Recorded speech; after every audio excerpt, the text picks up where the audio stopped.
Welcome to Ever Beyond, broadcast through the Wolf Spirit Media Network.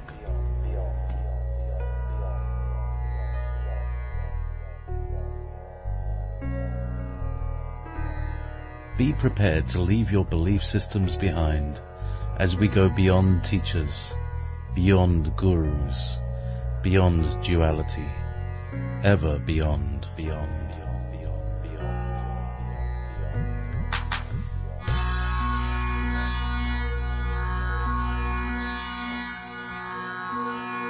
Please join us in the chat room at www.wolfspiritradio.com/listen.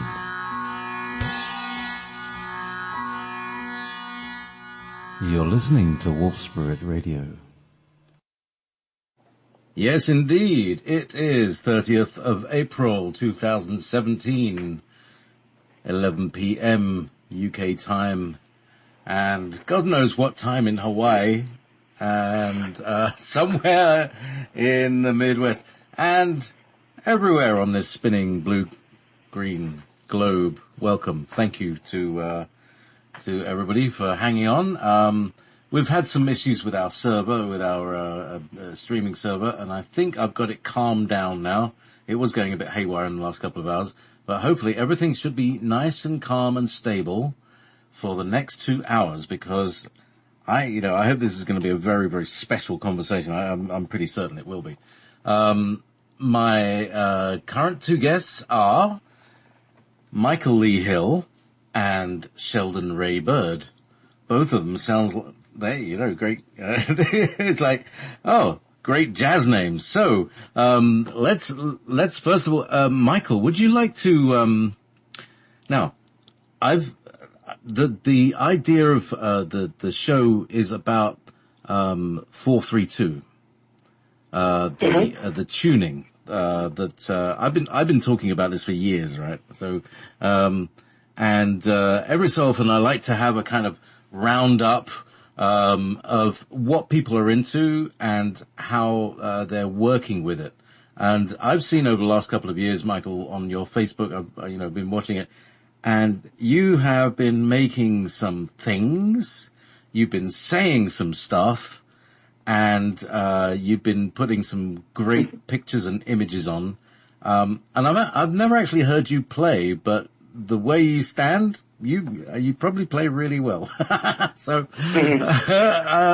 you got the right stance. Anyway, but beyond that, because, we're all into frequency here. We know about frequency healing through, our conversation with Shari Edwards.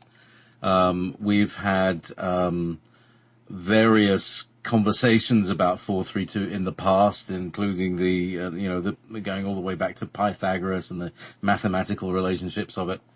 And there is also the intuitive, like when I played the frequencies to people, they say, oh, that feels a lot better than this or other. So, first of all, I'd like you guys to introduce yourself, and where did you come in with 432? Michael, please. That was part of the communication from above, I would say. And I call them one of the most cosmic harmonious frequencies, because you start to realize that everything's made from sacred geometry, from the atom to the universe. So the question becomes, well, what frequencies create perfect geometry within this medium of light and sound that we're all part of? The whole 432 subject started to come through me because I was brought into the remote viewers group from the NSA, and one of the first questions I even asked them was, someone had just brought up the 432 subject and I didn't understand it, and one of the members of this group, which was called the LPG-C, he was a studio musician, and he was very well versed on the 432 subject, and I started learning from him. As a matter of fact, I remember him saying, I don't even know how you guys could keep your guitars in tune at 440. And I went, wow, that's odd. So I started looking into these alternate tunings, but what that means to humanity is still unfolding till this day. And it deals with how the 432 subject ties into the E equals MC squared equation. And it's fascinating that a crop circle in 2010 in Italy encoded in ASCII binary code E equals MC squared. The next year in the exact same location, a crop circle said it was encoded with ASCII binary code, and it said Ia Inki, and it has 432 embedded information in that crop circle. So what I'd like to talk about, especially with what we're getting into, is it's the two different parts of the equation that, physicists have said, E equals MC squared. Our whole physics is based on that right now. But where's the frequency component? Because if everything is particle and wave, that's only the particle part of the equation. It's right there, M equals mass. So when you find out 432 squared is the speed of light within 1% accuracy times mass equals energy, it's the only frequencies that run backwards and plug into the E equals MC squared equation. So I think that's very fantastic. And they've been guiding us into this knowledge forever, even from our initial time system keeping, in Samaria. Look into how many seconds is in 12 hours. There's 43,200. That's 432, But I'll stop there. That is a great intro, Michael. Thank you. Because right on. The numbers prove reality. When the numbers all drop out and they're all like really nice and they're like, 432, 234, 432. The palindrome Absolutely. runs backwards and it runs forwards. And as you say, all right, so I'll just expand a bit on what you just said. When people talk about E equals MC squared, it's because it's the kinetic energy of the particle that is moving, because it's spinning at the speed of light, which is c, right? And c is 432 squared, and then it's traveling forwards at the speed of light, so that's another 432 squared that multiplies that. So it's basically 432 times 432 times 432 times 42 times the mass of any particle gives its light energy. So that's how 432 and equals MC squared, the relationship of energy to matter is related to 432 and expands out from there. So there's got to be some kind of, that's a creation principle. Anyway, without kind of, would you like, because I want to bring Sheldon in as well, because, yeah, for sure. But, do you want to, I heard I heard the response building up there, so please.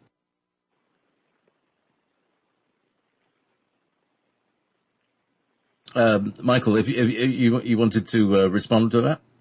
Oh, no, I just thought we were bringing Sheldon on. Okay, Sheldon, how are you doing, mate? Hey, doing pretty good. I hear an echo. Yeah. Wait. So it's when I've got my mic up. So would you like to, first of all, introduce yourself and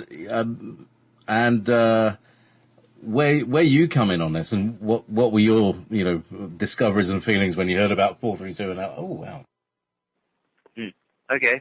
Well, hi, I'm Sheldon Bird. I'm here. So I grew up as a musician. I grew up with art, and, it's led me to a lot of cool, opportunities. I got to meet, people who started these things called Star Knowledge Conferences, and, I was able to speak at one of them, and, the first one I spoke at, that's where I met Michael, and then we started hanging out a bit after that, and then, we're really good friends, and we're really getting into this, music thing because, there's a lot of power in it. So, that's kind of how I stumbled into 432. I've heard, some things on the internet, and I kind of experimented with it, but, when I met Michael, I really, really played with it. I tuned everything to 432, and, it's been a while since I haven't used 432. You know, it's interesting because Sheldon brought this brand new tuning to me. So, like, for the first time probably in the universe, it was this crazy tuning that Sheldon has in the 432 tuning. And boy, does it sound nice, doesn't it? All right, you got like a non-standard tuning as well. Sheldon does. He showed it to me, and I've never even experienced anything like this. I said, did you learn in standard? And he said, no, I learned how to play guitar in this tuning. And now he's going backwards and learning how to play in normal standard tuning. But it's the most beautiful tuning. I don't even know what it's called, but I call it the Sheldon tuning.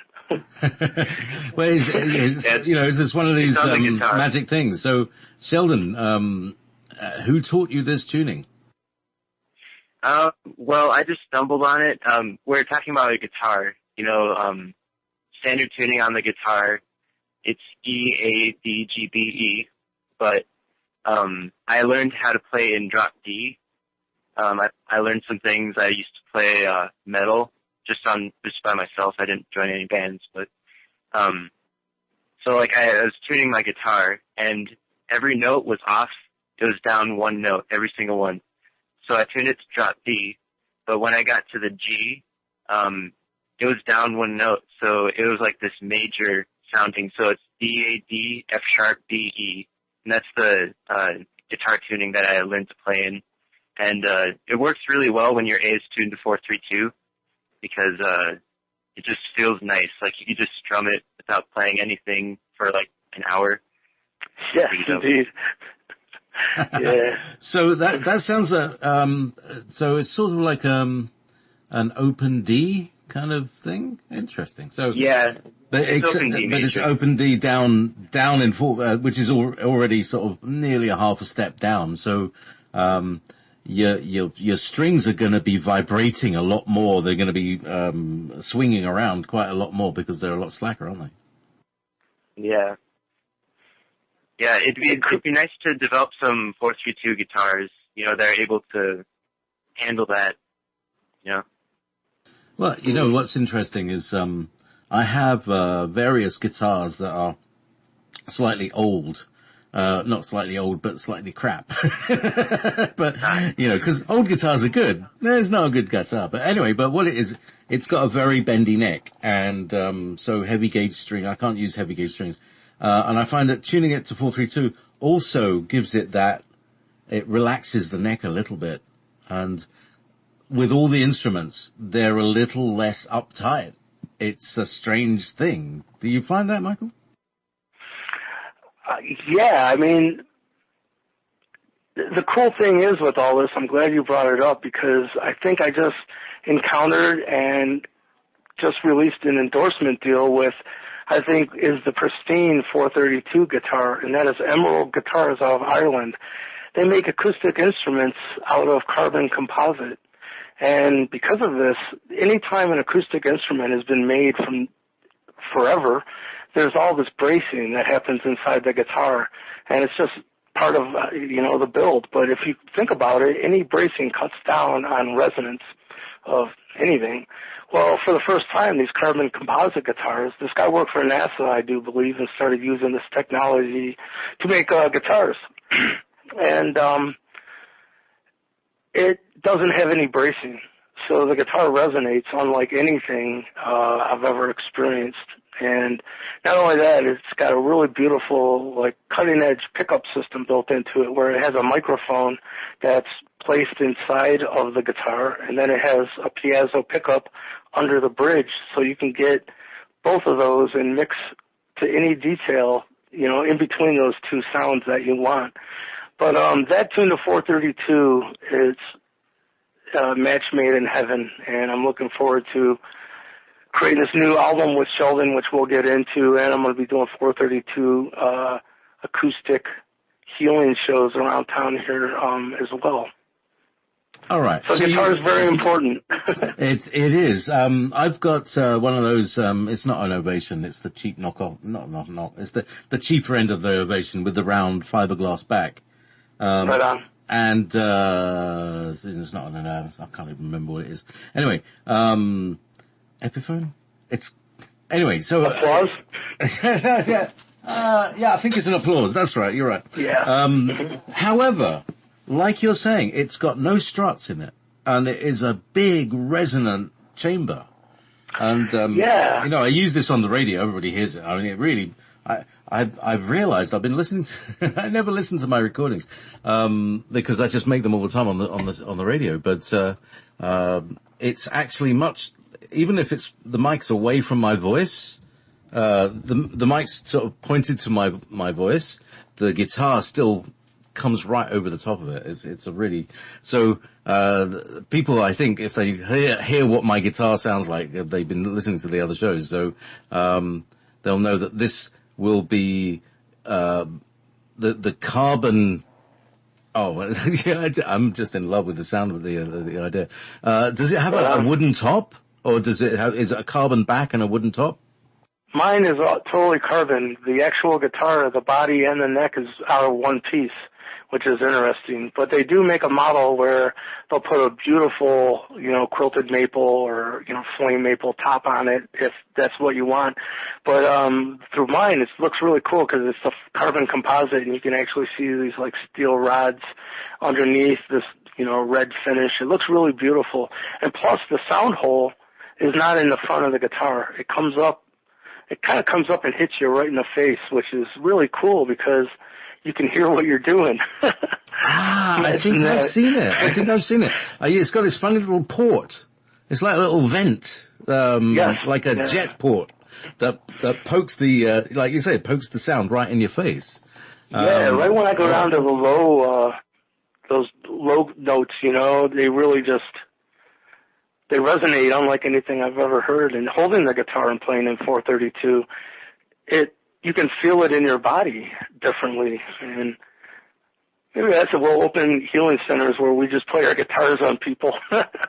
Well, yeah, right. Okay. So this is where I wanted to, this is where we're really talking. I'm not much of the rock star, but I do like the healing. I've been in my band. I have my share of bands, but it's the healing with music that is really, or the healing with frequency, that is something that is really close to my heart and close to a lot of our audience.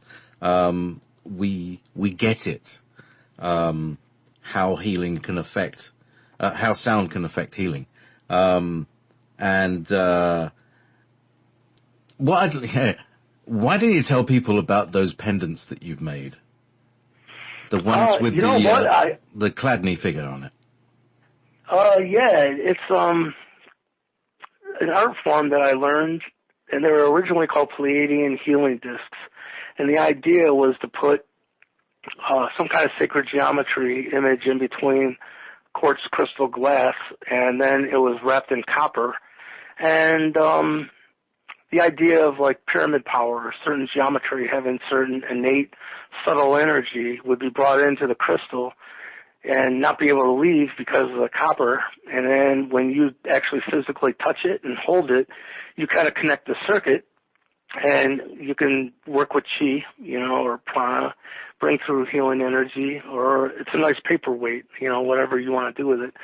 But I had learned this art form, but I had been studying cymatics because of being a musician and looking into cymatics. For people that doesn't know, is a new scientific discovery of making the invisible visible. They pump water through a water medium, and they can record what happens on the surface. And so I hired these scientists to image my guitar, record it in my studio, and I was meticulous to make sure my A note was at 432. And the result has become kind of historical for nerds like us. Nassim Harriman ended up putting it out through his Resonance project, and it's got over 3,000 likes and shares through his network of people. The image itself contains energy, and when the first time instead of using computer-generated sacred geometry in these crystal disc creations, I slid a cymatic image into it, it just hit me. It was like you could feel the energy coming off these things. Matter of fact, sometimes when I have them at shows, someone will ask me, well, hey, what do those do? I'll go, well, can I just show you? You know, it's a lot easier. And they'll say, yeah, and I'll just go on a circular motion, I don't know, about 2 inches away from their third eye. And one girl, she looked at me, opened her eyes, and she's just like, I'll take that. It's such a high frequency that comes off these discs. It blows any, like, lower frequency archonic stuff. It can't exist in those higher frequencies. And so it cleans chakra centers very well. It restructures water, which I had no clue it would do. So pretty much that's it. If anyone wants to look into what he's talking about, go to michaelleehill.net. And I've come up with a few devices of these crystal creations. They're beautiful pieces of art, but they are functional, subtle energy devices as well. And I also have it on a necklace. But I think it's perfect because Sheldon is one of the most wise and intelligent person on the subject of why 432 is healing to the human body and how it connects, and actually encoding music. And so what do you think, Sheldon, getting into, why is it healing?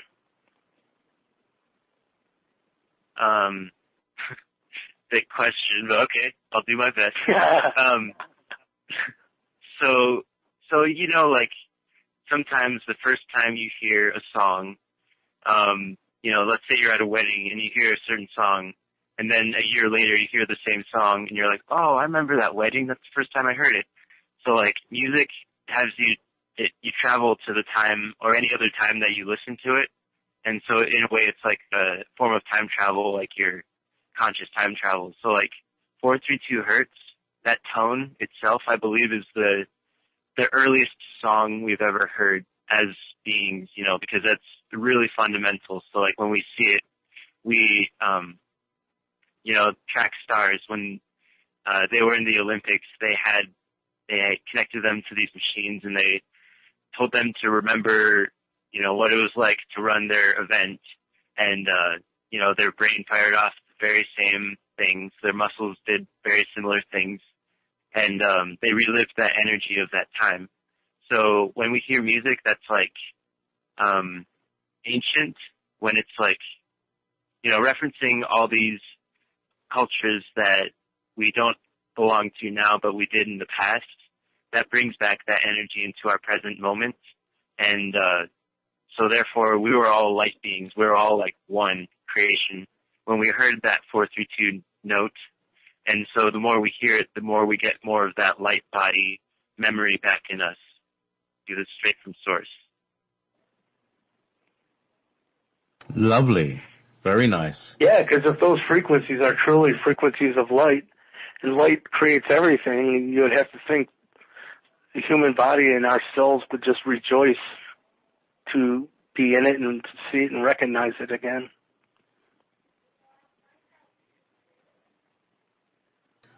So this is a very interesting point. I mean, because we talk about it. I'd like to give my first real world example is that, I was on the line with a person who became, overwhelmed by a demon that had possessed her. And I thought, well, what can I do with that? And, this demon was like swearing at me in Sumerian, and as they do. Oh, wow. So I just got my guitar out, and it was tuned to 432, and I just started playing a nice little C major seventh thing, just like really gentle little tune. And it got very kind of, uptight about it, and then eventually disappeared, having cursed me a little bit more in Sumerian. So it really has, a dramatic effect on that which is not true, good, and beautiful, I think. Sonic saging. Someone coined that. Ah, that's a good idea. Well, I mean, there we go. Let's just give everybody a quick sonic sage. Hang on. This is the note we're talking about. I'll give it another. Ow!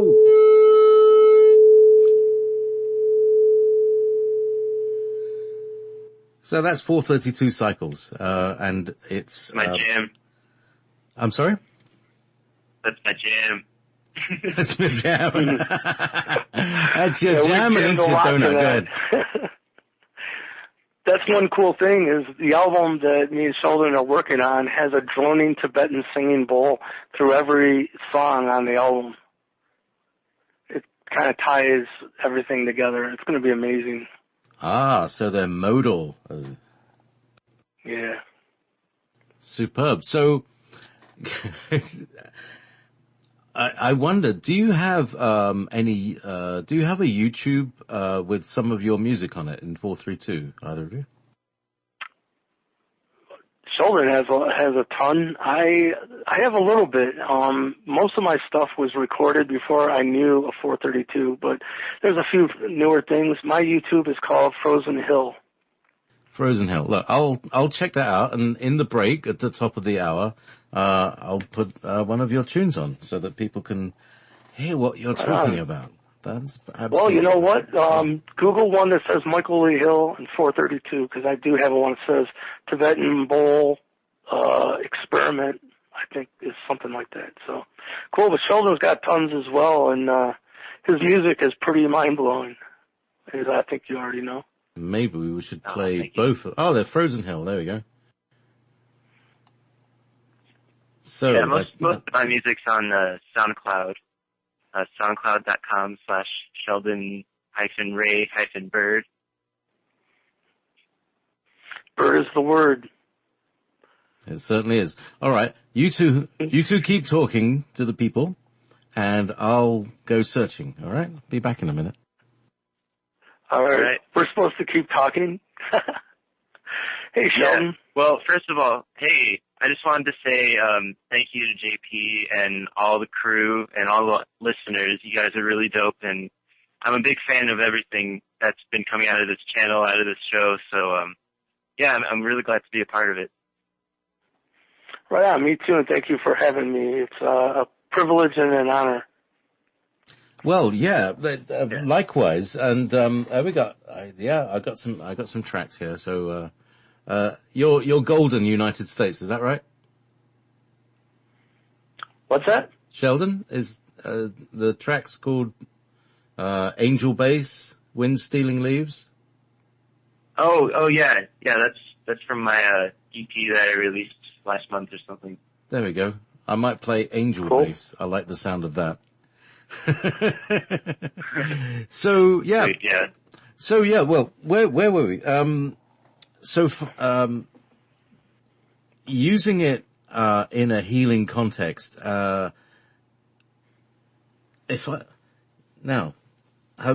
you built healing chambers, or do you have designs and things that you've downloaded? Because you're talking about that crop circle. There was a lot of information coming from that crop circle, wasn't there, Michael?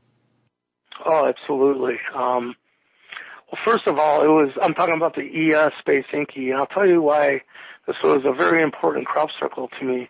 Is when I met the Anunnaki in 2008, they told me I was just being named Inky and once known as the water bearer, and I was like, that made no sense to me whatsoever. I didn't even know who the Anunnaki was at that point.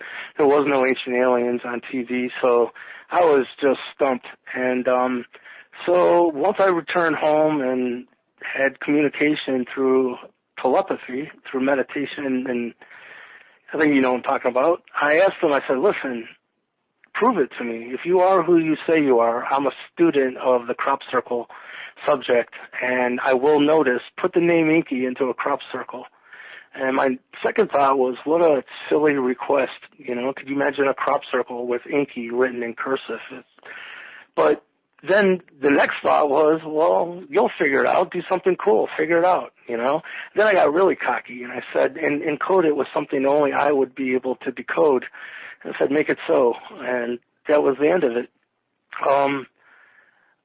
At first, I thought, too, with the thing of encoding it with something only I would be able to decode, that was a little cocky, but I'm figuring, well, we'll see what happens.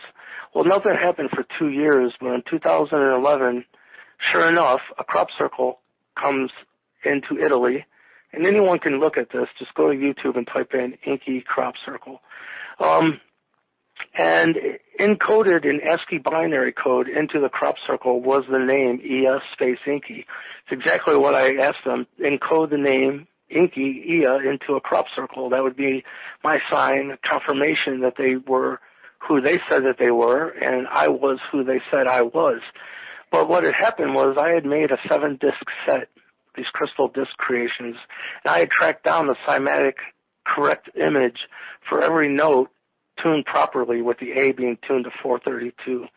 All these were 4 octaves below their middle frequencies. And as Pythagoras knew, to find the lower octave, just because you got a middle A note on your piano tuned properly, there's still lower A notes. And to find those correct frequencies, you just divide by 2. So the lower octave of 432 is 216. Then divide that by 2 is 108. 108 is very interesting because, Tibetan bead prayer bracelets and many other prayers, you'll repeat them 108 times. But then 54 and then 27.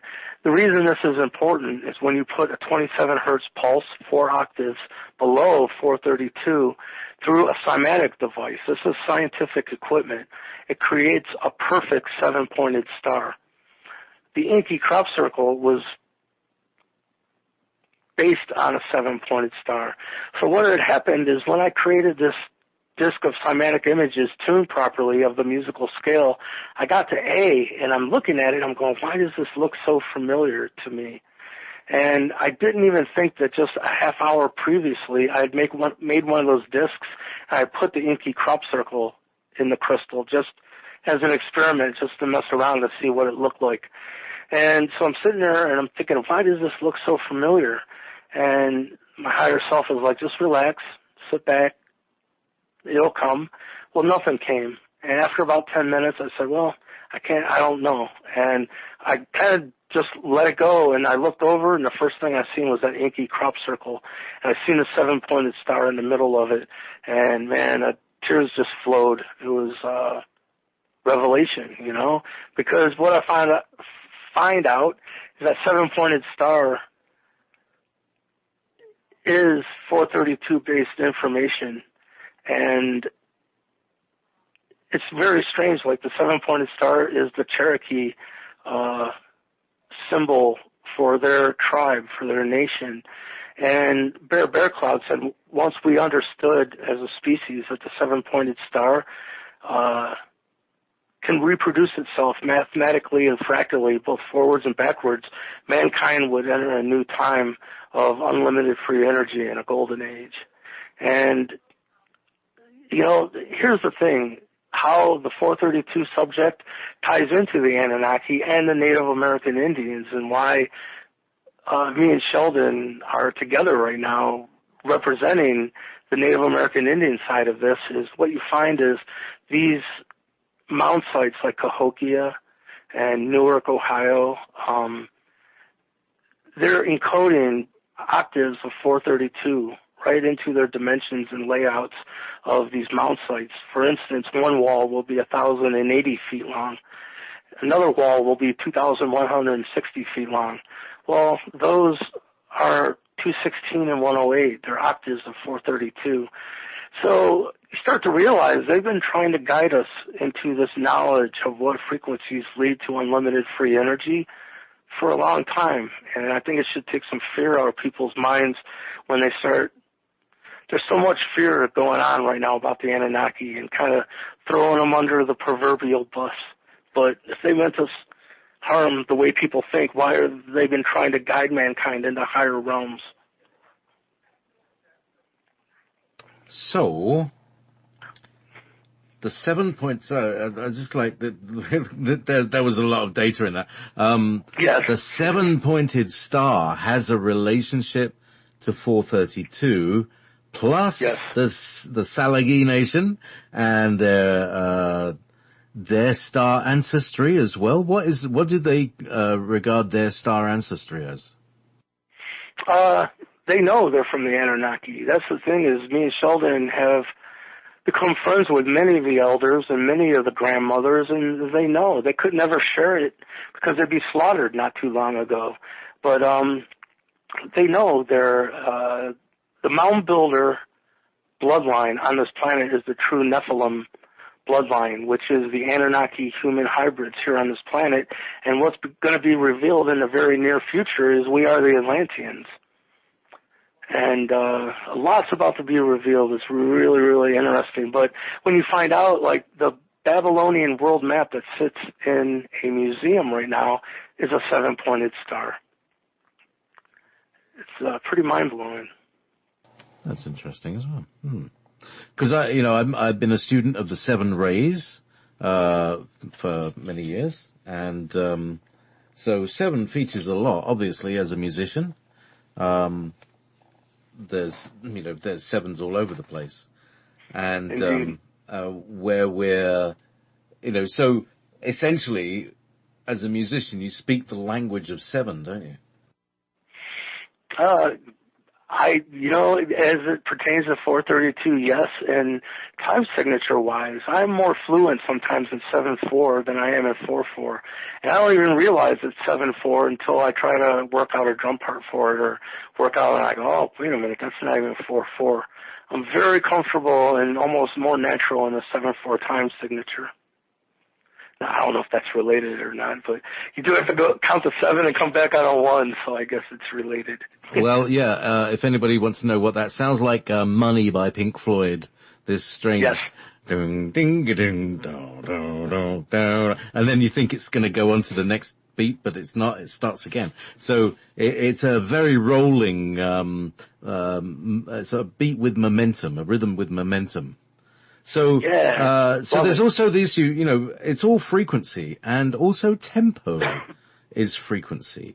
And one of the things that I've been thinking is tempo the way it's, currently worked, what's it, presto, and, all the musical terms, are they actually related to the 432 scale or the 440 scale? Were they changed by the international standards in the 30s? Can you talk? Can you tell the audience, Michael, a little bit about what happened to 432 in the 30s? Well, it was actually changed by a Nazi prime minister who was very versed into dark arts, I guess. How else can you say it? And he's the one that brought our standard into 440 hertz, which a hertz is, for people that's not musically, scientifically minded, a hertz is how many times a wave oscillates within 1 second. So 1 second, 1 hertz, you just have one little mountain in there. If there's 10 hertz, you'd have 10 bumps. It's just that easy. It's just how many times the sound is oscillating. Well, just to jump off the deep end, yes, it was changed to 440, but why 440, And I know this sounds strange, but I was with someone who is the Arcturian ambassador on this planet, and he said, Michael, you know how we've been given this idea of dividing whole units or multiplying them by 12, whether, it's 12 inches in a foot, 12 months in a year, 12 hours in a day, 12 apostles, it just goes on and on. So he said, let's take the musical standard that they put us in, 440, and divide it by 12. What you get is a 36.66666666666. What I can tell you is instantly, first of all, he said, look at that. It's pretending to be sacred geometry while still being an imposter, because it's truly the perfect number, which is 432 divided by 12 is a perfect 36, and 3 and 6 is 9, and all those frequencies of 432, when you add them together, they all equal 9. 4 and 3 and 2 is 9. 216 is 9. 108, 9. 54, 9. 27, 9.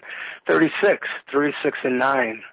And, Tesla said once we understood the magnificence of the 3, the 6, and the 9, we would unlock the keys to the universe, or one of them, something like that. So you took the perfect number and added the mark of the beast to it, really. It's freaking crazy, 666.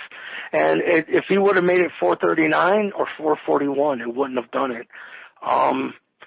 using cymatics, you can see that frequency is the most cosmically disharmonious frequency. It creates no geometry. It looks like a puddle. But it's important to say, I was talking about this today, Sheldon, that, I talked to Sheldon a lot about this because there's no way around it. That's some music that changed my life and for the better. It was tuned in 440, and he said, once the intervals are right and it's creating the right geometry, even in 440, it just has less amplitude. It's still there. I would like to hear some Led Zeppelin music actually redone in 432. That would be mind-blowing. But it's not like 440 is just evil and but it's not tuned properly. It just there's I don't know if it's a sense of OCD, but the way that the numbers all break down when you tune everything to 432, the way that C becomes 256, which is another kind of magical power of two number. Everybody knows it on binary. But there's your note of C, which means that all comes down to 1. So C, the note of the first ray, is the note of 1. So, now what was the other? Oh yeah, G, cause, I think about these things a lot. G is based on 12, which is the number of carbon. Cause it all comes down to elements as well. I mean, it's all frequency, isn't it? Indeed. Fascinating. I didn't know, that's awesome research. We need to just all get together and create some kind of Facebook group where we can share cool 432 info. Well, book club. Sorry, go ahead, Sheldon. No, I was just saying, we should start a 432 book club, but, not books, just 432. So, actually what we've got, it's 2342 here. Here's the thing. Brad Coates, who's also known as, I think he's Comet in the Revolution chat room. No, Brad did it. He did the whole thing. If you go for wolfspiritradio.com/tune, he's done a whole website with loads and loads of really pretty pictures and lovely diagrams and lots of explanations and all sorts of cool stuff, all about 432. And he subtitled it "Retune the World." So it's kind of, yeah. Yeah is the answer, Michael. Very cool. 'Tis the season. So yeah, now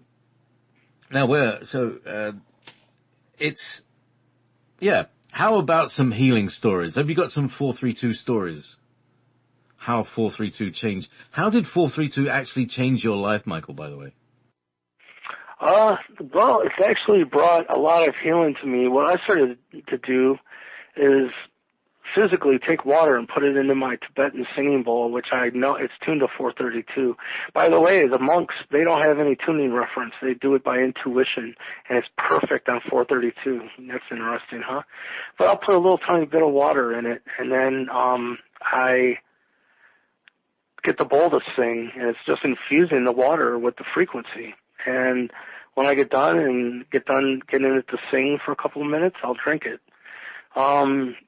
Another way that the 432, you see the image even of it, it has energy. And this gentleman that me and Sheldon know, I call him Maple Water Dan, because in the process of making maple syrup, they tap the bottom of the tree and water gets filtered through the whole tree. And in the past, farmers would just use it as wastewater to wash their hands or whatever. But people are finding out now it's one of the purest waters on the planet because it's filtered through the entire tree. And so he just bottles it right out of the tree, and he's started this business, maple water business. And so at a lot of these New Age conferences, he has a place. And so he called me over. He said, "Michael, I got to show you one of these, what your crystal discs are doing to this water." And 4 of us walked over, and he poured about 1 inch of water in bottom of a plastic cup. He said, I want all of you to take a sip, but don't pay attention to the texture. I mean, don't pay attention to the taste. Pay more attention to the texture of the water, like how thick it is. So we all took a sip, and then he took our cups one by one, and he would use my disc as a coaster, which had the 432 image in it. And he'd keep it there for about 5 seconds, and he'd go, there you go, that's all it takes. And sure enough, all of us sensed a much thicker water. And he said the only thing he had seen that restructured water to the degree that that image is doing was putting water through really high magnetic fields. So think about when you put that image then onto a necklace, which I've done, and those are available on my website, and you have the image right up against your body. We're made of water, you know? I heard we're cucumbers with anxiety. That's a joke. The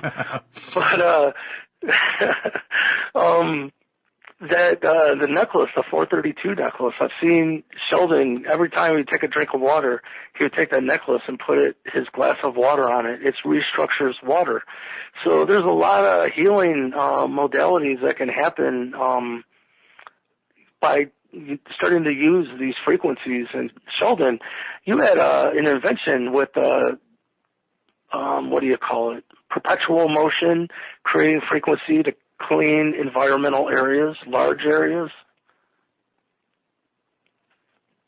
What are you talking about? You were telling me about an invention you had that was like perpetual motion, like a drum, and it would, like a perpetual motion. Okay, yeah. Singing bowl. Yeah. You should share that. That's a great thing. It's coming down the pike, you know? Yeah. So because of that reason, I'll be kind of vague about it, but it's pretty much like wind chimes on a stand, and there's this rotation involved with magnets or anti-magnets. I'm not really sure yet, but pretty much what it does is by itself, like you don't need to plug it in anywhere, just because of gravity and because of magnets or something. It rotates by itself. You don't have to move it too much. And this creates this tone. It's 432 hertz or 528, depending on which one I tune it to. And, the plan is like you could put it in a forest that has like, healing to be done, and it'll encourage the forest to heal faster. You could put it on a raft on, dirty waters, and it just encourage the water to heal. And, you could just put this in an office or something. It's still an idea, still working it out, but yeah. I love the idea. And all the musicians retuned properly and playing music live in 432 and healing devices, and it's exciting to me.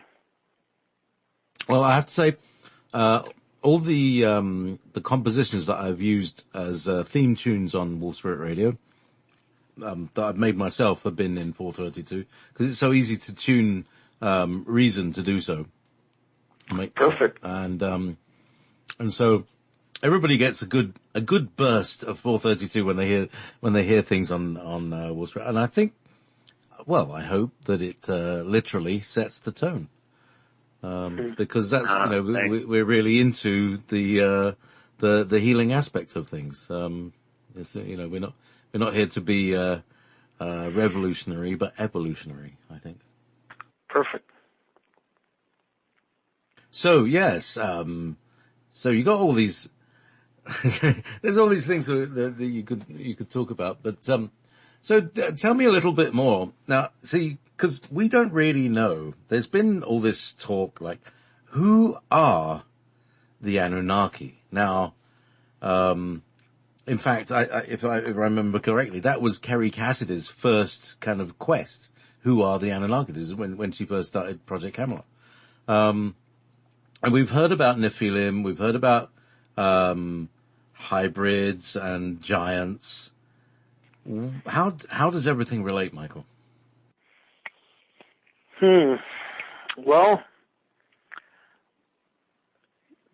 really it just goes back to there's another planet in our solar system, and this reality was released to the mass media back in January of 2016. They said Planet X has been found. They know it's there because of other orbit anomalies of other planets, and they know it's there now, and it was released to the public. This planet, which has been called Planet X or Nibiru, but I can tell you, they've told me the name of their planet is the Sahamai, which is like a Sumerian word. And Sahamai, the people of the Sahamai are known as the Saham, and then translated to Western culture, it would be Sam. But we'll call it Nibiru for now because that's our word for their planet. And Nibiru comes through our part of the solar system every 3,600 years. And it orbits a dark star that our scientists are now finding every solar system is a binary star system. Sometimes one star will go dark, turn into a black hole or whatever, a supernova. But the mass is still there. So this planet that would orbit that other binary star system, it still orbits it. But it only comes back through our part of the solar system every 3,600 years. Well, this is the ones that we now know as the ancient aliens or the Anunnaki. They're the inhabitants of that planet. So part of their own evolutionary upbringing, they started destroying their ozone, and kind of like we've done. Plus, they needed gold because they use it in many different ways, and none of it was currency, by the way. It was, first of all, they found out they call it monoatomic gold, where they would powderize it. And because gold is such an electricity great conductor, that they inhale it, and it makes their DNA fire on all cylinders, and it really helped them have prolonged long life. But they also powderize it and put it up into their atmosphere to shield the planet from solar radiation as the planet came through our solar system. So sooner or later, they noticed that this planet within our solar system had huge gold deposits. So they came here to mine gold and had mining operations, from what I understand, 400,000 years prior to when Homo sapien first set foot on this planet. They were here first, so it's actually kind of an interesting question. Should we really be calling them aliens? But we were indigenous. That's a whole other story. But, so man, there's so much more to the story. I could, go on for hours, but, you know, who the Anunnaki are a race of extraterrestrials. They were never gods. As a matter of fact, you know, the whole, man, I don't want to call them cast of characters. It sounds horrible, but, you know, the family members of the Anunnaki who kind of tell the story of coming to Earth and was, kind of made famous by Zecharia Sitchin and other translators, which I want to say a lot of people have been coming down on Zecharia Sitchin. I'm finding out all the other people that are not Sitchin are coming up with the exact same translations. So I don't know where all this Zecharia Sitchin hatred is coming from, but it's not warranted. Anyhow,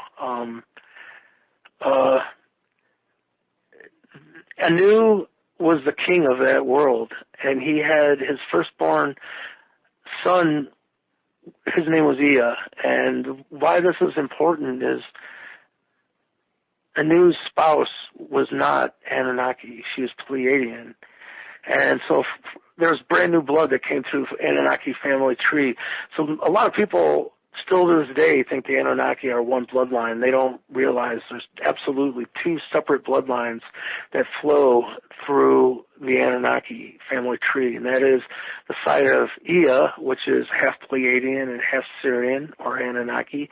But then later on down the timeline, Anu stopped that relationship with the Pleiadian queen, who was Ea's mother, and took on an Anunnaki wife. And they had a son who was named or known as Yahweh, or even further back there to Samaria, it would have been Enlil. And as the story goes, Enlil ended up getting the throne over his older brother, Ea, because he was a pureblood. And in their own succession of kingship law through the Anunnaki, a pureblood got the throne over a half-blood. So Enki did not get the throne at that point in time. So in a real quick nutshell, that's who the Anunnaki are, why that they were here, and eventually, if we keep going in the story, it tells about the creation of mankind and their role in it, but it's a lot. Yeah, and I think most people know this scenario. But I'm interested. So, the Pleiadian bloodline, was from what star system and what planet? Do you know? Pleiades. Yeah.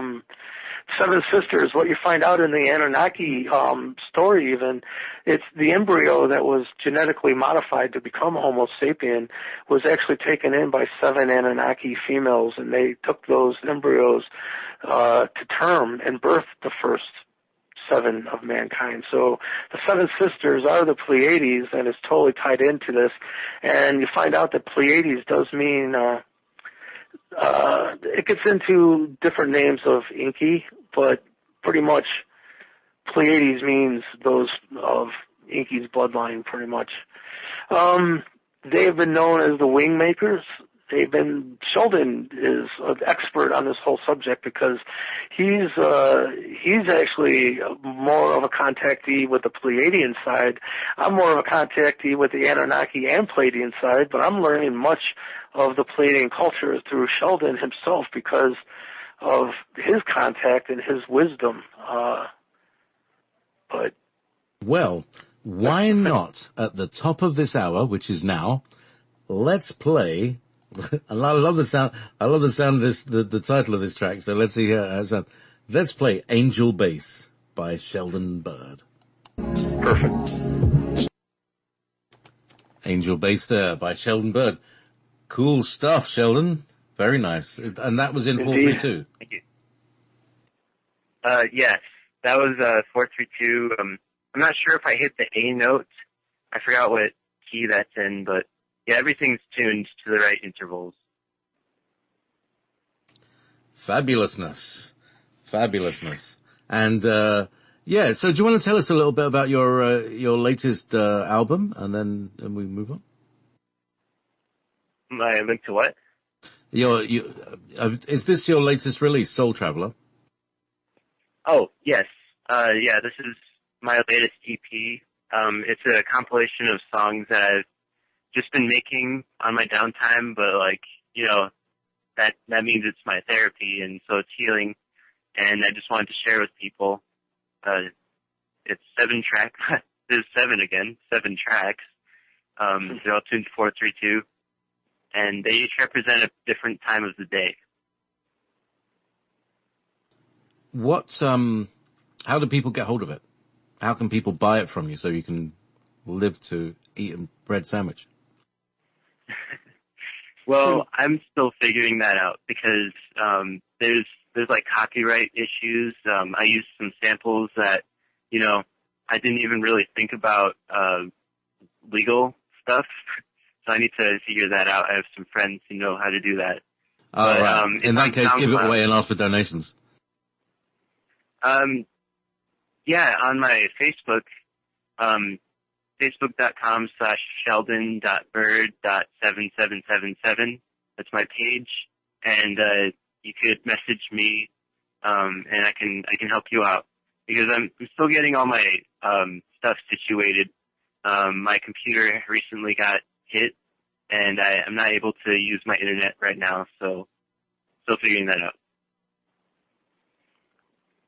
Yeah, we've all been a bit hit recently. As I was trying to tell everybody this, I've been hit like 3 times today, and the whole station has been taken out twice this week. So we must be doing some good. I mean, you can only imagine that they're, and having said that, the connection to the server in tab 6 has failed. All right, okay, retry now. No. That's the worst thing. That's the worst thing I see in the middle of a show. That little message, the connection to that server is failed. Anyway, that was a small temporary blip in that. So, welcome back to Ever Beyond, and here we are with Michael Lee Hill and Sheldon Ray Bird, and we're discussing 432 frequencies, healing, the Anunnaki, humans, tell me, Michael, about the creation of humans. It was to help doing the mining operation, right? Indeed. But, I guess the biggest misconception is this idea that they're marauding, sex-crazed teenager, slave race-making people, because that's not what happened at all. Biker gang kind of thing. Actually, for Anunnaki, the ones that came here to mine the gold before mankind ever set foot on the planet, they were called the Anunnaki heroes, because it's this idea of, I don't even know what the term is, but it's Einstein's twins paradox, where, you got two twins, one twin gets in his spaceship and he travels near the speed of light for 5 years. He comes back, gets back to Earth, and he is going to expect his brother to be 10 years older. What he finds is his brother died 500 years ago. And they said, as weird as this sounds to us, it's been proven with today's science of having two atomic clocks, one aboard a airplane or a jet and one stationary on the surface. And just because of the slight speed difference of the jet to the ground-based one, when it lands, it'll be a few milliseconds off on their atomic clocks. This whole idea of, because here's the idea with the twins paradox. Now take it a step further and imagine each twin, one in his rocket ship and one stationary on the planet, and they're both wearing wristwatches. Each wristwatch is still clicking 1 second equals 1 second. In their own time frame, there isn't a problem until they try to re-enter each other's time frames. In the same way, this whole idea of time being malleable was brought up in Matthew McConaughey's new movie, Interstellar, like where they said if we go down to the surface of that planet, 1 month down there is going to equal 1 year up on the surface, so we got to hurry up and get things done. Well, in the same way, if you think about now the fact through Einstein that the faster you travel through the ether, your perception of time truly does change. And a matter of fact, the NSA people that I became to know, they said that there is such thing as stargates, and if you were to step through a stargate at Pine Gap, their secret base in Australia, and instantly walk through that stargate and be on Mars, if you got out a walkie-talkie and wanted to communicate back to the Earth, you'd be talking to 1950s Earth right now, because planets have different orbital, boy, that's hard to say right now, orbital speeds through the ether. So time is experienced differently on every planet that you go to. Mind-blowing, isn't it? But because of this, when the Anunnaki came here, they were experiencing their loved ones aging at a different rate of time than they were when they went back to the planet. And this started to cause a lot of problems because they started to view coming here to mine the gold as a death sentence. And there was about to be civil war break out amongst their own kind, all revolving around their mining operations here on the planet. And at the last moment, before the king Anu released the troops to come here and take out the heroes, it was Inky, who came up with this idea and said, listen, maybe we can stop this civil war, and there's not a life form on this planet right now, which, everything goes through evolutionary cycles. And from what I understand, the Pleiadian had an upcoming life form that will evolve to be known as the Wingmakers. But at that point, it was still at right before conscious awareness primate stage of its evolutionary state that it was in. And as much as you may love a chimpanzee, go and see if you can get a chimpanzee to help you in your mining operations. So Inky said maybe we can jumpstart its evolutionary phase by intertwining our own genetics and create some, not only help them along on their evolutionary journey and be here to guide them, but we can avert civil war. And that's why Homo sapien was created. And it's interesting because in the Sumerian telling of it, we were brought into what they called the Eden. Well, that sounds familiar. And they said, truly, we weren't slave labor. We were more like pampered pets. And that there was no homeless and no starvation. And we lived in peace and harmony with the Anunnaki back in the days of Sumeria. And it wasn't until the flood happened 27,000 years ago that everything took a way, like a left turn in the story. And, you know, because that deals with the deluge and this pulse shift that happened. And it wasn't created by the Anunnaki. It's a process that happens many times on this planet. It'll happen again in the future.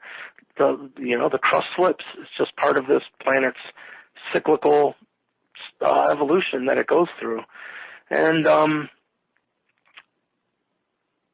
I think also at that point is that there were things that happened to this solar system. You know, it's like you can't, as you say, you can't just blame the Anunnaki. And indeed, you might be able to blame the Pleiadians because of the destruction of Maldek, which was, you know, in these terms, quite a long time before that, you know, a very long time.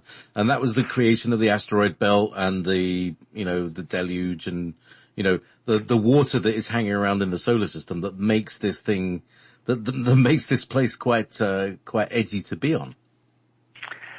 Yeah, from what I understand, what had happened was the Anunnaki scientists realized that the crust was about to slip.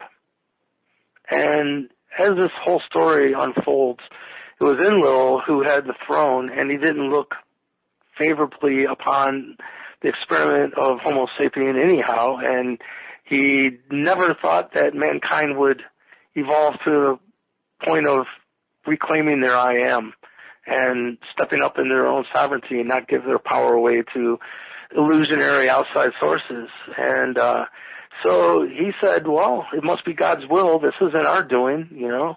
The crust is going to slip. Let them perish.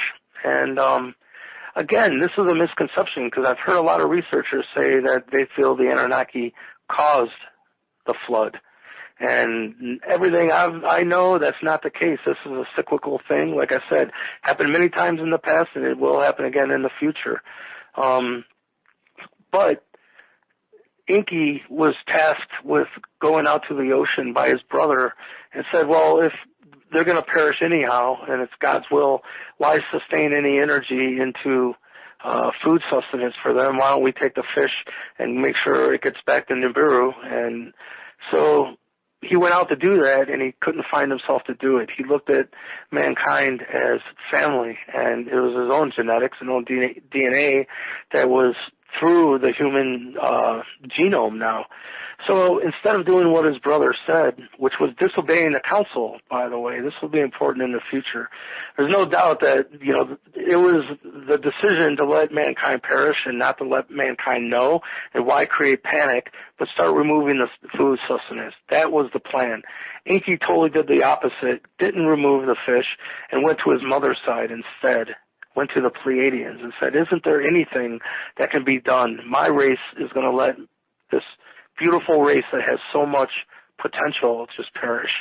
And so they started think tanking this. And the first idea was the idea of the Ark.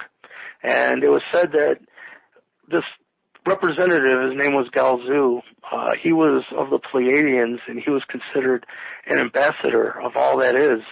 And I think this is important because it shows the Anunnaki knew that they were not the top of the galactic totem pole of cosmic intelligence, you know. When Galzu came, Anu, Enlil, and Enki sat their asses down and listened to his counsel and, you know, looked forward to it and honored it. So Galzu brings Enki. This is all on the clay tablets, by the way. He brings Enki the dimensions and the layout to build the Ark. It was a DNA library, you know. But they could use their advanced Anunnaki technology-based remote viewing, imagine that, to look into the future, and they've seen, we were so pampered back then in Eden. We were living a totally Edenic lifestyle. Everything was taken care of for us. But they've seen that we wouldn't have evolved quickly enough to process our collective shadow work in time by the end of this grand cycle of the Mayan calendar. Because they said what we truly don't understand is thoughts create reality, and the magnetic field of this earth is like the glue of the time span between the thought and the manifestation of the thought. And the lower the magnetic field of the planet, the less of a time between when you think something and it manifests.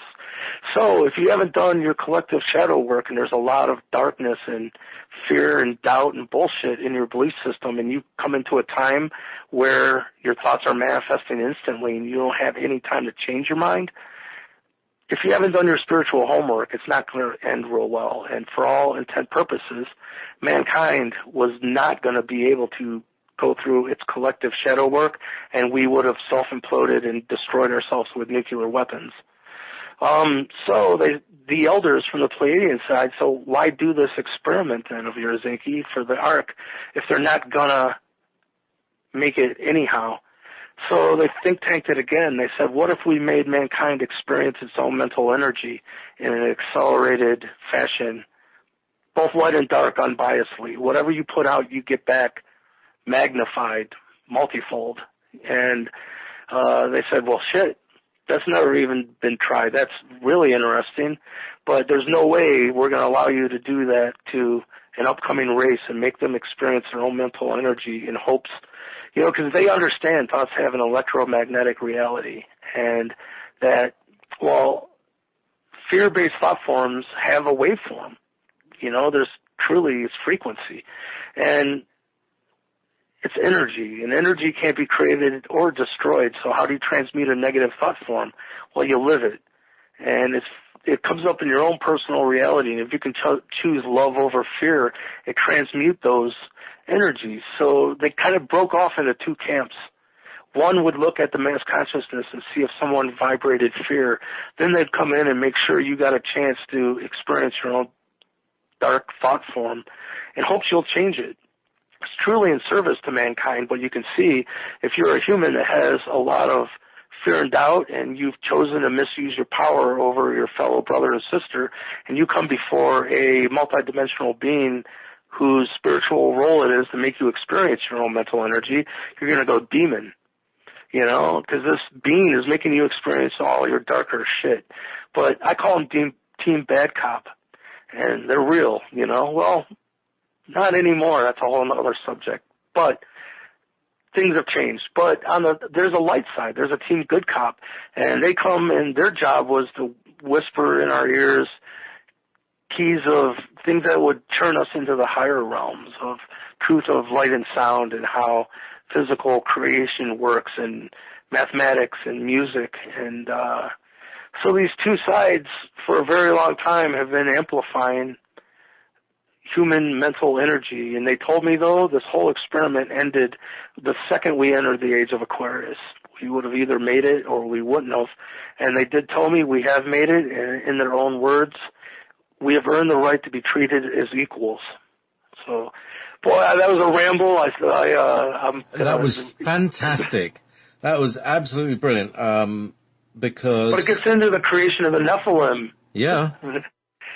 Yeah, because what happened is they agreed. Inky's side said, okay, we will incarnate as human and walk a mile in their moccasins and try to guide this experiment from the inside, so to speak. But when they tried to incarnate into the human vessel, they spontaneously combusted. The human vessel wasn't capable of holding their energetic level. So they had to create an offshoot of the human genome that had more chi or life force. And that became what's known as the Nephilim now, and that is my bloodline. And the Native American Indians, it runs through, it's called haplogroup X2A, and just Google it. It's fact, It's pretty crazy what's about to be revealed to the world. I'm excited. So, can you give us a preview of that crazy stuff, because we like the crazy stuff here, because this is the beyond the cutting edge. We're separating the molecules at that level. On the beyond before the edge is all even there. Yeah, to me, it is disclosure, because I was pulled into a meeting by a gentleman from the NSA named A.R. Borden.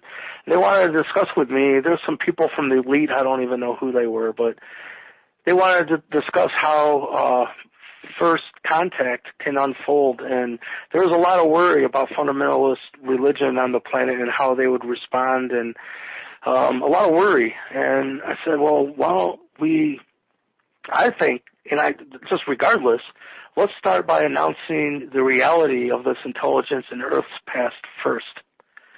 Let's talk about who built the pyramids. Let's talk about there's pyramids under the sand, hundreds of them that have not been revealed yet. They're still under the sand. The same way that the Sphinx, the only thing sticking up above the sand in the early 1900s was its head. The rest of it needed to be excavated to see, there's a body under there. Well, they know there's pristine pyramids under the sand that haven't had those outer casings ripped off the way we did to the ones in Egypt to use as other temples.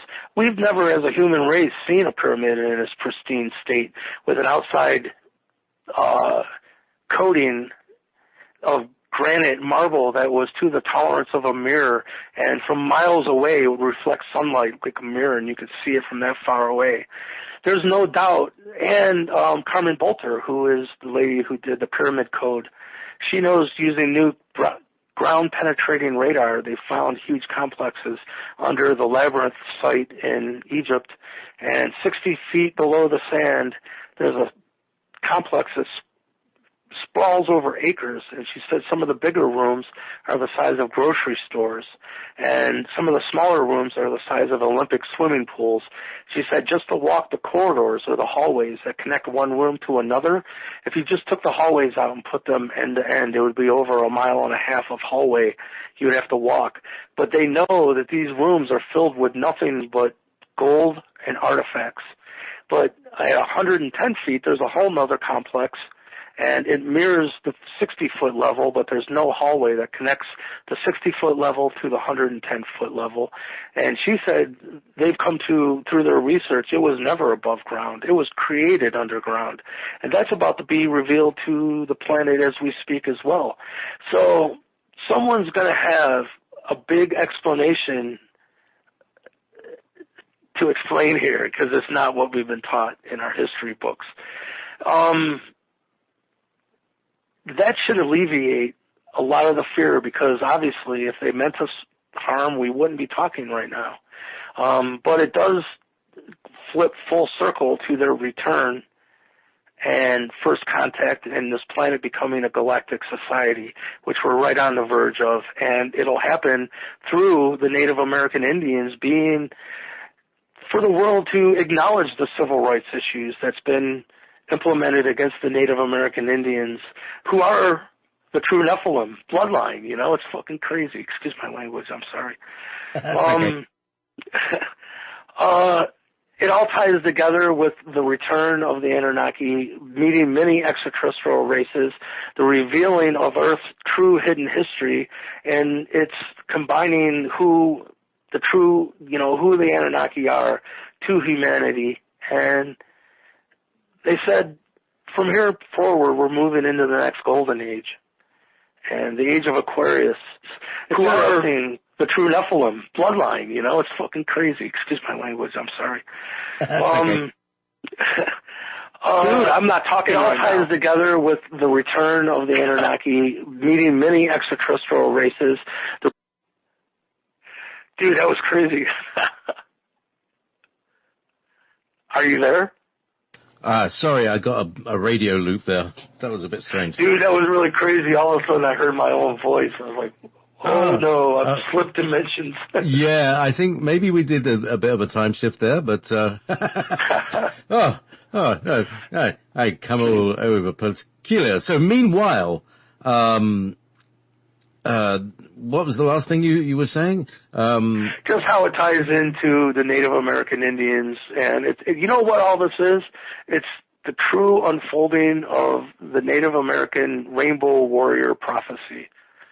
That's truly what it is, that there'll be a walk of people who reveal themselves, who through their own actions have shown that they're more interested in mankind than their own wallets. And these people will come from all walks of life and all races, and they'll be known. And I found out what the rainbow status is one of the grandmothers pulled me aside and she said, "You are the rainbow we've been waiting for." And she said the chakras, when they're cleared and balanced, they emit the colors of the rainbow, from red in the root to purple and in the crown. And that to them, those that have the sight to see energy that way, that those humans, they're called the whirling rainbow. It's kind of funny because I do believe it's the coat of many colors as well for the Mormon religion. Or it's someone that's ignited their Merkaba field. It's one and the same, but also the halo rainbow, of the saints. What's that? The halo of the saints. In medieval paintings, saints Indeed, are depicted with this thing around them, but that's what you're talking about. It's the auric field that is visible and makes people, as you say, rainbow. I've always, whenever I see somebody who's got maybe even wearing rainbow stripy socks, or just have a little rainbow on them. I always, have a feeling of affinity towards them. It feels natural, So the Rainbow Warrior prophecy, you can look at it as a whole, island and then a continent of individuals who have become clean vessels and cleared their chakras and are operating in new frequencies of higher vibration of love. And there's more of us every day, and that we will come and make this planet green again. And all the nonsense that we're witnessing right now will be revealed, and nothing can be healed until it's revealed. And boy, we're getting a big lesson on I don't want to get political, so we'll leave it at that. But, it's truly, the Indian nations are going to be given back their land. And it's coming soon, and Nazara and all this, I believe, will be implemented through the Native American Indian culture and will be led into a new reality, come through the Native American Indians and the Mound Builder culture, and it'll all be revealed exactly who they are. This is something I've always felt that, and it's one of these things. I mean, looking at Standing Rock, what's going on right now, what's been going on in the last few months. It's come to the point. I mean, it's come to the nub. This is the diamond pointing against the steel. And the moment is kind of ripe, as it were, for the revealing of who is actually who and what they're trying to do. Indeed. And, it's gonna be a bit awkward when, the people who follow their wallets will realize what's going on and who they've been actually dealing with. Good for them. People, I am going to get political. I was just saying earlier, the people that supported Trump, very soon they're going to have no other choice to realize they drank the Kool-Aid. And Trump Kool-Aid. I think that there's Trump Kool-Aid going around, by the way. And it'll be a great learning lesson for people. They'll have nowhere to go other than go, you know what, I bought that. You know what, I believed everything that they told me to believe. And when you realize you're wrong, maybe some great growth can come from that. Yeah. Not the easy way. I'd rather take a different path. Well, he seemed all right at the time. But look, moving on from it, I mean, we all have to realize we've just kind of schlepped ourselves out of the burning building and we're catching our breath, in terms of leaving the ever spinning roundabout of, everyday life. Let's put it that way, the matrix life. As it seems to be spinning faster and faster, out of control. like these roundabouts when you're a kid. there became a point when it was going fast enough that it would hurt more to come off than it would be to stay on. And that seems to be the way the planet is evolving that way. That those who are clinging on tight to the matrix life, will be getting further and further away from our reality. Yeah, Sheldon can speak on this, but the Native American Indian culture have something called Heyoka, which is the clown. It's like backwards energy. And it seems like everything's backwards right now. Everything is not what it seems. But it's all for the grand revealing of what truly is. And I've heard it's going to be the biggest surprise ending for humanity of the light that you can possibly imagine. Because there's way more to it.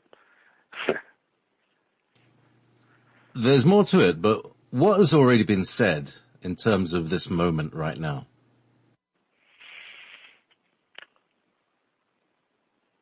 We are now officially in the age of Aquarius, that it was not 2012, it was 2016. Because if their whole time system being 43,200 seconds in 12 hours, their whole system of timekeeping and calendars are based on 432 mathematics. All 432 frequencies, as we said, equal up to 9. 4 and 3 and 2 is 9. 2 and 1, 6 is 9. 108, 9. 54, 9. 27, 9. So, 2012, it equals up to a 5. The end of the calendar could not have been December 21st, 2012. The true ending of the Mayan calendar in the entry into the age of Aquarius was December 21st, 2016, because 2 and 1 is 6 equals 9, and then it's the ending of their own system of timekeeping. So we have just crossed the border into the next golden age, and it's interesting, I will add, that the age of Aquarius, Enki was always depicted back in Sumeria as having water erupting from his shoulders or carrying, people ask why they're carrying these purses or bags. It's not, it's a pitcher of water. It's a water bearer. And so if you think about the guy holding a bucket of water, it's Aquarius. It's the prototype. Enki is the prototype of the age of Aquarius, the actual symbol of the astrological symbol of Aquarius. So what we're saying is the age of Aquarius equals age of Enki. And we just crossed into it very recently. So I think that's why we're seeing a huge shakeup of moving from reality A to reality B. And I'm to the point now, like people that don't like it, I say just pull them kicking and screaming into the golden age. Sooner or later they're going to go, hey, wait a minute, this doesn't suck. Exactly. It's not the reality of what you fear is never as bad as the fear of, it never hurts as much as you fear it's going to hurt. It's, well, sometimes it does. Sometimes it hurts more. But I mean, in general, it's never as bad as you fear it to be. And I thoroughly agree. The events of last year. Now, if you look at the predicted events of 2012 and then the events of 2016, I think you're spot on there, Michael. Because, things went very awry. I mean, who'd have thought clowns? I mean, come on. Indeed. Yeah. So. Yeah, those clowns, they, remember last year too, around, fall, there was all those creepy clowns pulling people into the woods here in the United States. And all of a sudden they just disappeared. No one even asked. They're like, hey, what happened to the freaking clowns that were like all over the United States wreaking havoc? That's weird to me, but whole other story. Heyoka, right? Ah. Trickster energy. Interesting. Tricksters, yes. Yeah. What people don't know though, trickster is both light and dark, always. It's, so just be aware, I guess. Well, that's the Harlequin as well, isn't it? The jester, the Harlequin has like two-tone clothing to denote that they're, because you could say something funny that was really bad. You could say something funny that was really good. It's the luck of the draw, isn't it? Well, let me tell you, we ended up at a Native American Indian Sundance. That's actually where I met Sheldon. And on the third day of the Sundance, it's called Backwards Day. And it's when the clowns actually come in and they heyoka. And so let's just say a lot went down that day, and a lot of tests from higher level to see if people are clean vessels, and the light won. So we're all back at the campsite, and there's some of, I guess, Team Bad Cop Sweat Lodge was going to start, and they sent a messenger down to our campsite that we were being very disrespectful, and could we please keep it down? And now, mind you, this is Backwards Day, because people, they taught this into the culture to say everything backwards. Hey, I hope you have a really horrible day. Truly, it gets into the time cycles of how physical creation are manifested, and that day is backwards. That's truly what it means, but that's way deeper. But so they send this messenger down. He tells us we're being very disrespectful, and could we please keep it down, that they're getting ready to do ceremony. And the youngest grandmother of the Indian tribes that was there, she looks at him and says, well, with the utmost disrespect, would you please go back and tell them it's only going to get louder? Ah. That's the best line I've ever heard, I think, in my life. I was like, yes. True story. True story. Sheldon, were you there during that time? Yeah, I was. Yeah, we were around the fire. Yes, indeed. Funny stuff. You can't make that up. So you met at a Sundance, and what was the was there a formal, or was it accidental? Did you bump into each other? Did you how was the meeting? No. By the way, how'd you meet him? We met at that Star Knowledge conference he was talking about, but it gets way deeper than that. I'll let you talk about that, Sheldon. I need to drink some water. Yeah, come on, Sheldon. Step forward. Yeah. So like, I was invited to speak at this conference. It was the first time I ever did anything like that. I just stood up on stage and started talking, and, it all worked out. And, afterwards, I was going with Chief. He was going to go get lunch, and I was going to go with him. And then Michael was sitting by the door next to all of his bling, all of his 432 items and all that. And he was like, "You should have a talk. Sit down and have a talk with him. He's experienced the wingmakers that you talked about." In my presentation, I talked about the wingmakers a bit and my experience with them. And so like we just kind of talked. We kind of saw each other. And then we both ended up at that Sundance that was after the conference, after everything was done. Not everyone from the conference ended up there, but we showed up. And we just ended up hanging out. We shared a peace pipe, and we became really good friends after that. And we had a really trippy time. Like, it was dreamlike. It was like a fairy tale. Definitely telling my grandkids about it. Yeah, things got very multidimensional, which now I'm finding out that's kind of what happens. So it makes sense, but it was wonderful. I felt like I found a long lost brother, and we just hit it off, and I never laughed so hard in my life.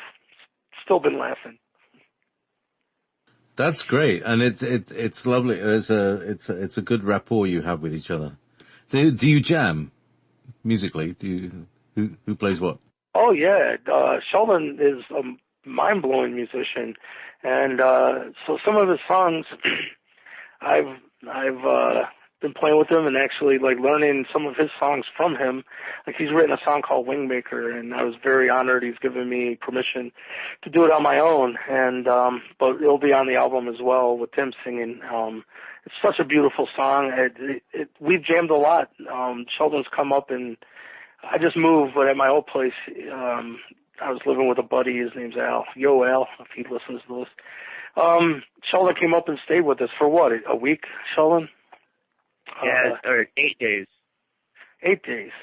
Yeah, and it's just been, we've got to jam a lot and work on music, and now it's coming to fruition just now because I'm getting settled into my new place and whatnot. But yeah, we've jammed together. Sheldon's mind-blowing, and it's a cool combo. Oh, thank you. Excellent. Yeah, you're pretty good at leads. Give it my best. So it's really interesting. I mean, there's so many different. Right? Yes. Bling. Michael. Anunnaki bling. Tell us about the bling. Go on. Well, it is. It's the crystal discs, and I'm producing about 3 or 4 right now, and they're all very specific, and most of them have my 432 image of my guitar recorded by these scientists, Simoscope they're called. But beyond that, I have created these dog tags that have 2 sides to them. One is the 432 image, and it's got the human chakra color scheme from red on the outside to purple on the inside. But when you flip it over, it's the same image, but it's got the reversed chakra scheme, because in Native American Indian culture believe that once one has went through ascension, your chakras reverse. And so instead of red being in your root, your root becomes purple. So it has 2 different versions of the image, and that's, so many people are asking me for a version they can wear. But beyond that, I'm involved in bringing out a new line of power jewelry. Sheldon, the galactic pendant you wore of mine, that group of good folks, I want to be announcing this soon, but whole line of stuff, and I'm going to become a distributor, and I'm designing some of the jewelry, and that just happened today, by the way. I'm very excited. I'm going to be releasing the Pleiadian peace symbol jewelry piece, which is actually the peace symbol flown in the proper direction. This guy's a master jeweler, so he's going to be, I'll have the original, and then the original will be used to make the mold, and we're going to release the peace symbol in its proper orientation. So, yeah, I saw this on your Facebook page. It's it's as we would, because we know that what we call the CND symbol, the Campaign for Nuclear Disarmament, used this rune upside down. So the expression that you're putting out there is the proper way up of the rune, which in Nordic means what was it? Well, how this all came about tell us was, about it.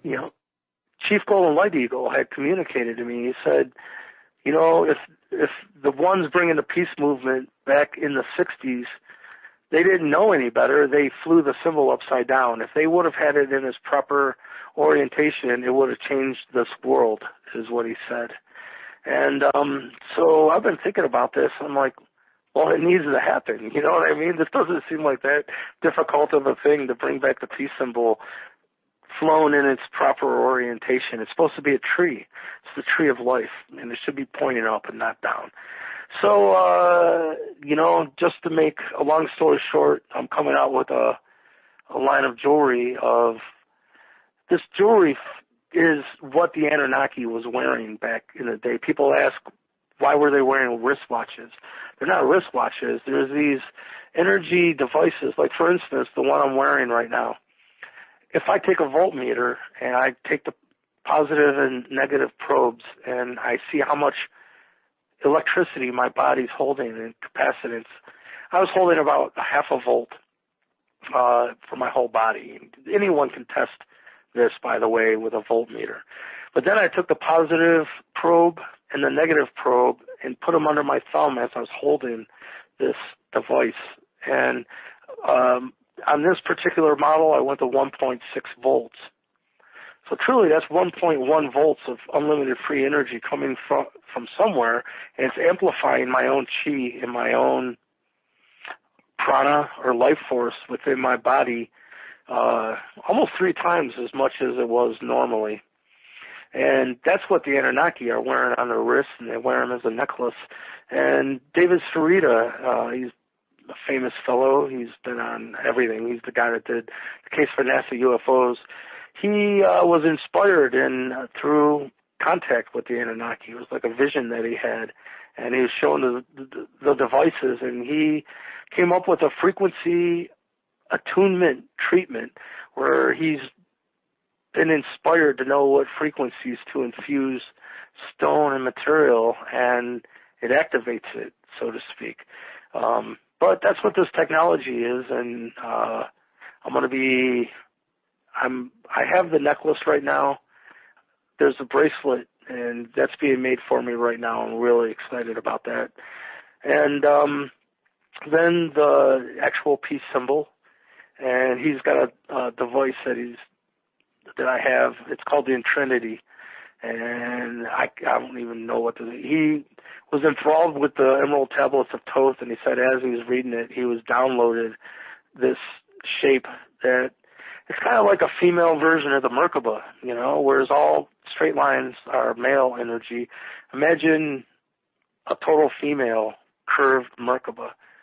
And this device is really cool. This sculpture, really, he's this master jeweler, and he makes the most beautiful jewelry anyhow, but it's not just jewelry.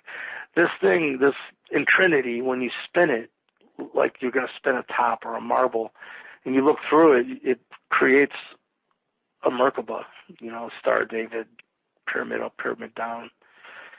Cool stuff. So, yeah, got lots of good stuff coming down the pike. The album with Sheldon, everything's connected.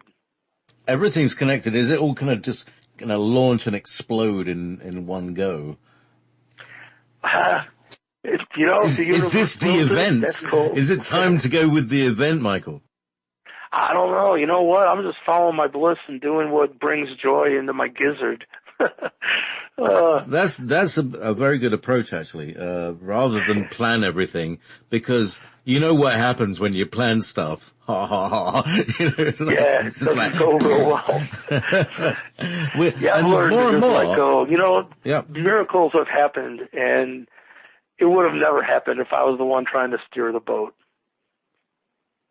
More and more, I think, random events drive my life rather than planned events. Me and Sheldon were talking about this. It seems like when you're really on the path, you kind of like become the Forrest Gump of all this.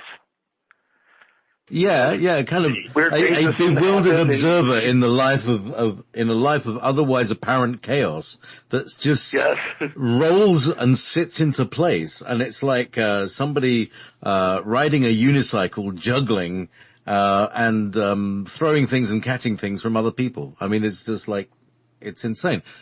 Just sitting here with 5 screens and every screen is doing something and trying to talk to me. It's quite a trip. Good stuff. So, with 15 minutes to go, where do we go?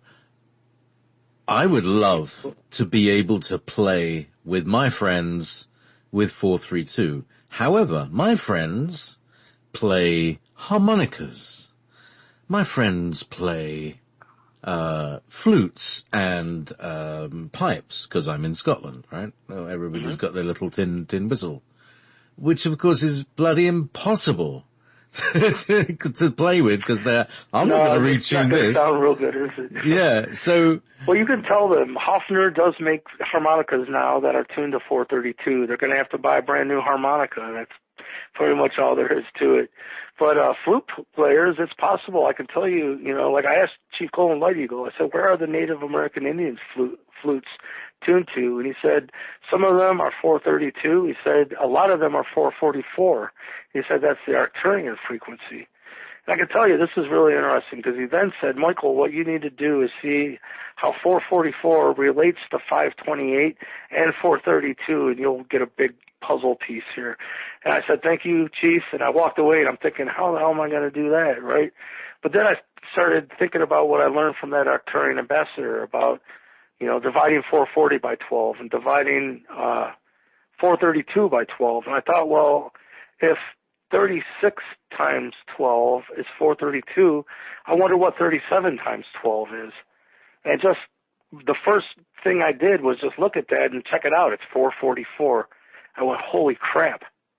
So I kept doing whole numbers. What's 38 times 12? What's 39 times 12? Well, when I got to 444 times 12, it's 528. This is really important because there's this division happening where people seem to think 528 is this golden number, and they're like, all those 432 people don't know what they're talking about. 432 people are going, oh, the 528 people don't know what they're talking about. It's not a competition, man. They're perfectly in harmony and mathematically and fractally overtones with one another, and they're not. So I think that's very important to say. Within those 9 steps of just multiplying whole units, you get these cosmic frequencies of 432, 444, and 528 encoded. It's kind of mind-blowing. It is. I have a program which I wrote several years ago to derive, if I put in a base frequency, it derives the octaves and all the notes and the frequencies of all the notes. And I would use it for checking sound healing frequency matches. So I just plugged in 528 into it, which gives you the note of C adjusted up 15%. But it also gives you the note of F at 44, 22, 88, 11. That's a nice little one. And then, of course, A is 111, 222, 444, 1776. Oh, wow. Yeah, that's the A in 40, 2 octaves above, that note, is 1776. So that's another interesting number for you Americans, isn't it? Indeed. Yeah, wouldn't you think? Mind blowing. So yeah, what else have we got? 58.8. That's not very interesting. Yeah, so it does. So what is the, so you're saying that there's an Arcturian, connection here? That came from Chief Golden Light Eagle himself. He said that 444 is the Arcturian frequency. And, how I'm starting to understand this is, the whole physical creation is 432 based. It is 432 squared is the speed of light. So 432 based frequencies are going to be the only frequencies that are truly components of light. But 528 is like focusing into DNA. It's like, it's refining your focus within the spectrums of light and what you're trying to do. It's no longer the whole spectrum or, the whole creation of light. You're looking specifically at DNA, and 528 is that. 444, I would love, that'll be the next question I ask Chief Golden Light Eagle. How is, is that the astral realm? Is it, where is the 444 frequency focusing into the whole creation? I don't know. Sheldon, do you know? Well, like I mentioned, these tones are basically like the earliest memories we could have as light bodies. And so like Arcturians, for example, would probably come from the 444 hertz. And, but other star systems have different resonances too. Like, 432 is something. 420 hertz is another thing.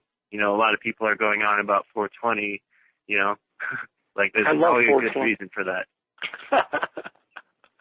Oh, that's fun. I didn't know that. That's perfect. Yeah, so like I want to figure out like what all of these can be. Like what's the Syrian one? What's the Pleiadian one? What's the Lyran one? And I want to be able to help people heal from that too. That's brilliant. That's like the kind of meta music of the spheres, the music of the stars. Now, just to throw some more in there, I'm just looking at this little chart here. So C also, as well as 528, is 33 and 66, which is interesting numbers there. And then what 432, 36 times 12 is 432. Mind blowing. Yeah. So it's just that notch away, as you said. And again, so it's got 33, 44, 55.5, as A. I mean, just very, interesting numbers as I just kind of scan across them. And of course, 666, well, 665.24, which is, not that far away, but, the numbers aren't exactly 666, but, maybe it just veers away from it in the same way that 432 veers away from 440. Anyway, we're about, 8 minutes out. What can people can get these amazing, what do you make them of? How do you produce them? Are they made of resin? What's the what it is quartz crystal glass, which it's glass that has lead in it, and you can tell because it refracts light into its rainbow spectrum. And I get them from a distributor. They're cut, faceted, they're round,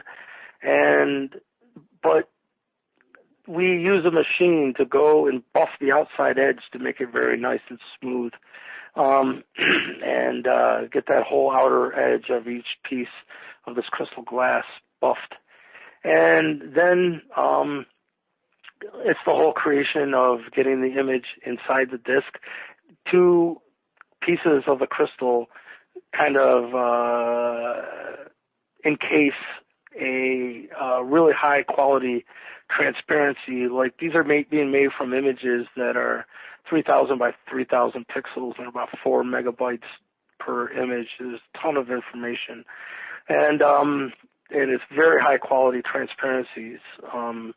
And then that is what gets put in between these crystal glass pieces.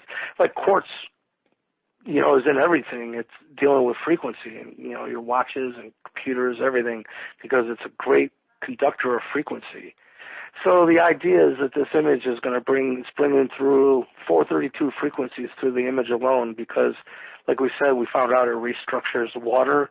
Chief Colonel Light Eagle said the frequency itself will shatter cancer cell walls. But then it's wrapped in a copper wrap that on the outside, and what copper does, it's, very conductive.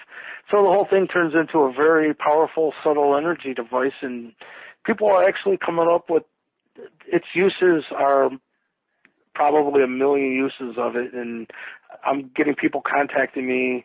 Like, I didn't know it would restructure water, but it does. But they are available at my website. It's michaelleehill.net. And since you're in UK, right, I do ship over there. You just got to send me a personal message. And but, yeah, michaelleehill.net. Excellent. Hang on. So that's 2 pairs of L's there. Excellent. Michael Lee Hill. Fabulous. Now, how about, like I say, your music? What was the name of your YouTube channel?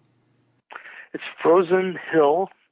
And by the way, that's what brought the History Channel to my door. Somehow the stars lined up, and people will see there's over 4.5 million views, and that's because I've put all my footage of the Anunnaki and their chariots of fire over Lake Erie. And some of it started to go viral, and the next thing I knew, the History Channel was here, and that's a whole nother story. But yeah, Frozen Hill. You can check out my UFO footage, and I have some of my music on there. And yeah, please do. Sheldon, please. Yeah, I have a YouTube channel. Just look up Sheldon Bird. That's why I'm on Google Plus too. You can find me there. I'll be making more videos soon explaining different topics. I'll plan on doing video essays and breaking down of music, going more into these topics. So, yeah, just YouTube, Sheldon Bird. Absolutely fabulous. So listen, this has been Ever Beyond with Michael E. Hill and Sheldon Ray Bird. We have been off the planet and landed back quite nicely here on the runway. Thank you very much, gentlemen. Smooth landing. Thank you. Please, thank you.